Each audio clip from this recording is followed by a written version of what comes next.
Hello guys! Welcome back to my channel, Marita's Kitchen and Travel. To this vlog, magluto tayo ng ubi lychee plant. So, hiwa-hiwain lang natin siya dito. Ilagay natin siya dito. Ayan. So, bago natin siya i-steam. Okay? So, ganyan lang natin siya guys. So, i-steam natin. Ganon. So, ito na guys. Ayan. Na ano na natin dito lahat. So, i-steam na natin. Okay? Ayan, samahan nyo ako guys. So, ayan na guys. Dito may pinapakuluan tayo tubig. So, i-steam natin. Okay. Takpan lang. So, ayan na guys. Tingnan natin yung ating in-steam. Oh, wow. Wow, wow, wow, wow. So, tusukin lang natin siya ng chopstick. Pag malambot na siya guys, so okay na. Ayan, okay na. Yun. Okay. Ayan, malambot na siya guys. So, palamigin muna natin siya dito. At, kasi hindi naman pwede natin ihalo sa itlog na mainit pa siya. So, kailangan natin siyang palamigin muna. Okay? So, see you guys. Ito nating ubi. So,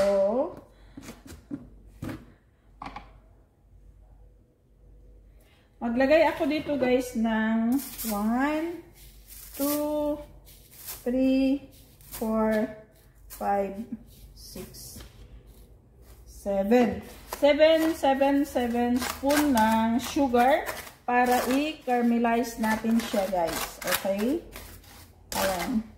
So, hindi ko na kayo dadalhin doon sa kabila.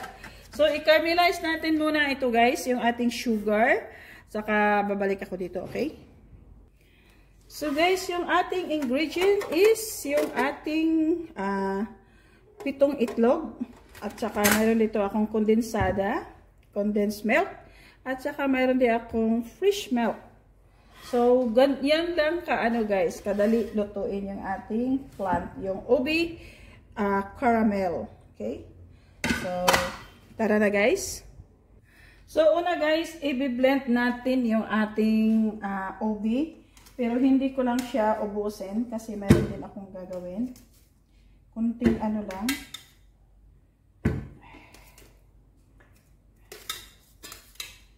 So, ayan. Mayroon akong gagawin din dito guys. Yung itlog guys, hindi muna natin siyang ihalo dito. Last na natin siya guys. Okay? So, isunod natin yung ating fresh milk.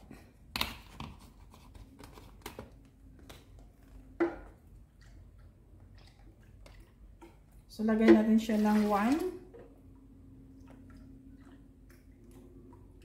2 cups of rice milk.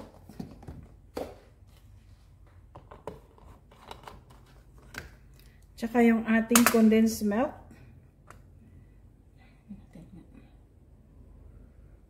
Okay. 3/4 yung ating condensed milk.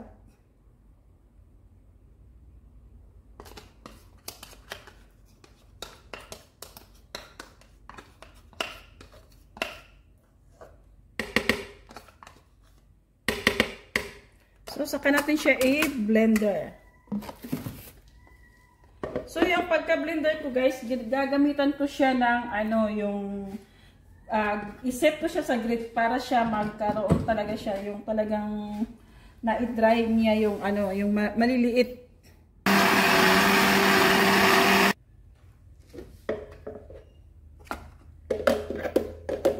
So, ayan, maano siya, ang tawag yan, yung pinong-pino talaga siya, guys.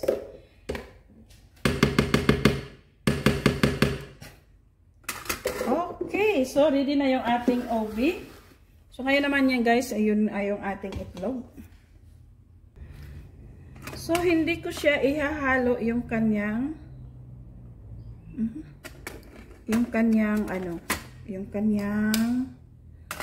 puti.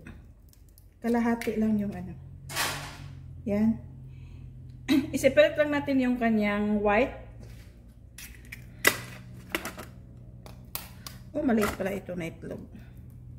Pero hindi lahat guys Hindi lahat. Hindi lahat i-separate.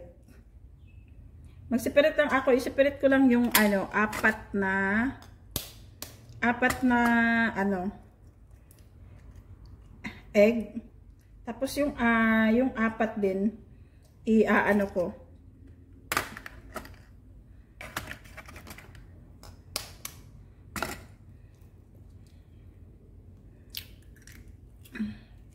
Ay. Okay. So yung pang ano guys, yung apat ihahalo ko siya. Ihahalo ko yung ano. Yung apat din ihahalo ko yung kanyang white.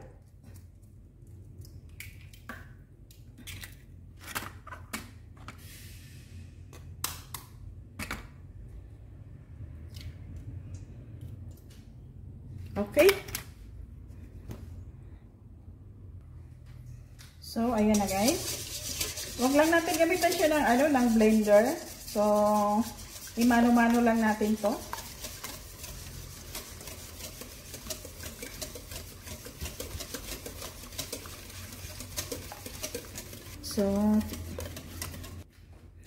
So maglagay din ako ng vanilla. Kunting vanilla lang. 1 teaspoon ng vanilla. Yun.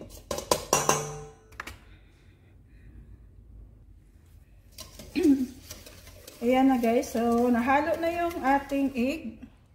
So, ang gagawin ko guys is i-drain ko muna siya bago ko ihalo yung ano. I-drain ko muna dito para matanggal yung mga ano ba.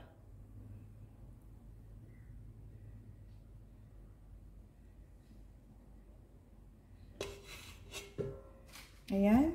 So, ito guys ang gusto kong tanggalin para hindi siya magbula-bula, di ba? So, isa pa para matanggal talaga yung kanyang ano guys. Yun.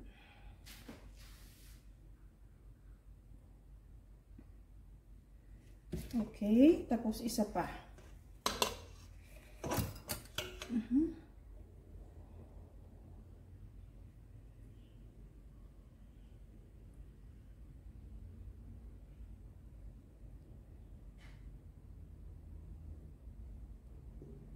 So, okay na siya guys. Saka natin ihalo yung ating OB. Okay? Ayan. Maano na siya.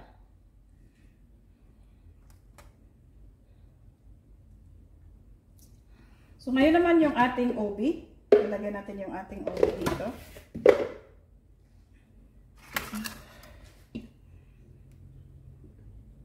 Ayan, pinong-pino siya guys kasi pang ginamit ko para yung pang ice cream ba na ano. Ayan. Oh. Ayan, oh, pinong-pino siya kasi nga yung naset ko siya yung sa pang ice cream ko na ano, na pag-set ng aking blender. Kaya masyado siyang pinong-pino. So, lagyan natin siya ng konting ano lang. Okay lang yan guys, pag ano.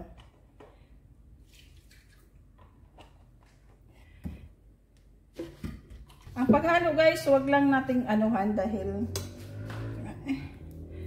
baka magkaroon siya ng anong bula-bula ba. Ayan oh. Idahan-dahan lang natin siya guys hanggang mag-combine silang lahat. Yun.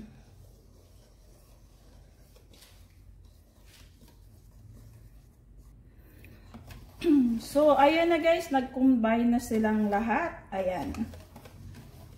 Mayroon pa nga siya, ano, buo-buo ng puti. Pero okay na yan.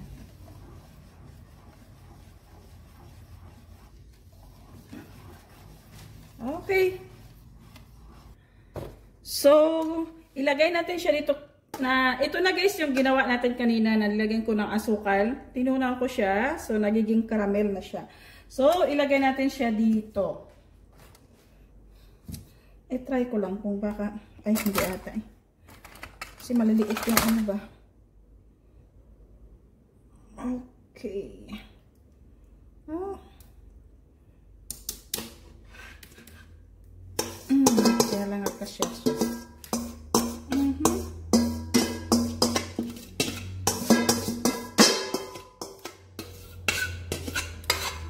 Nang space sila.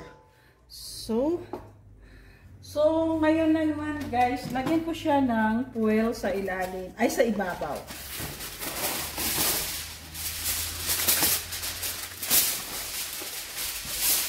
For sure na lang, hindi siya mapapasokan ng tubig. Yun ang ano ko guys, na para hindi siya mapapasukan ng tubig. Kaya, aanihan ko siya. Lalagyan ko siya ng foil.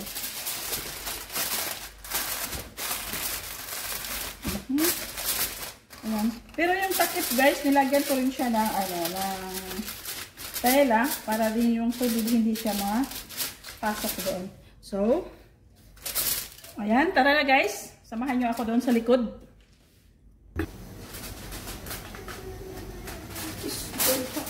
Hot, hot, hot. So hot, hot. So, isit ko siya guys ng 15 minutes. Pag tinusok ko na hindi pa siya so ibalik natin siya ng 5 minutes. So, 15 minutes muna guys. Sa 15 minutes muna. So, after 15 minutes guys, tingnan natin. Kanyang kalagayan. Oh, it's very hot. So, gagamitin ko yung kasi mainit. Buksan natin yung aking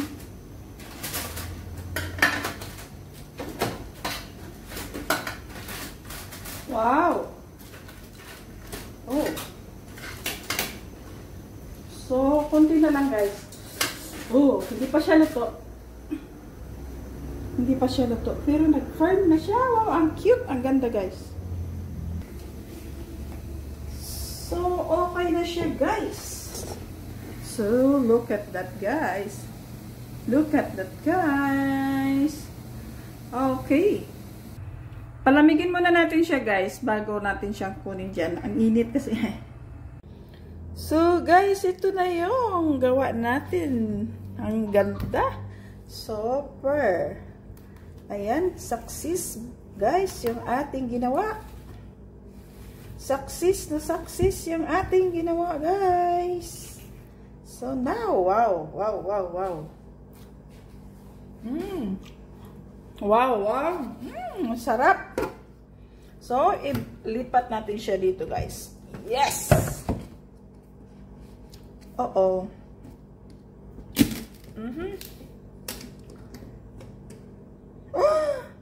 Wow, look at that guys. So guys, look at that. So nice. Okay guys, look at that. Wow. Oh, look at that. Very nice. Very, very nice. Okay, wait. So, dito natin siya ilagay. Wow.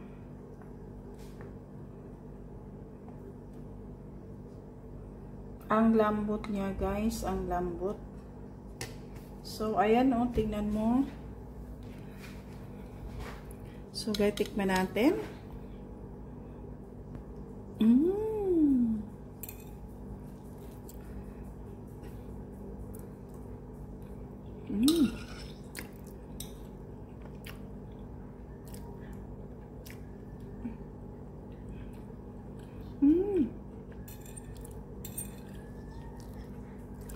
Super lambot niya guys, super lambot talaga.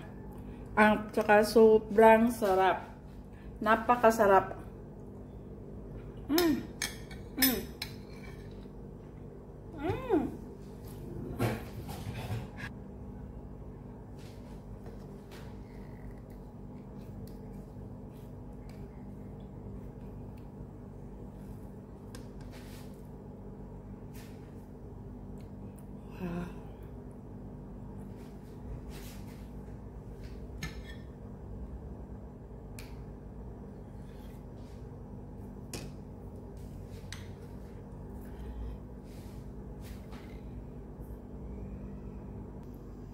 So, ito na guys yung ating OB lychee plant.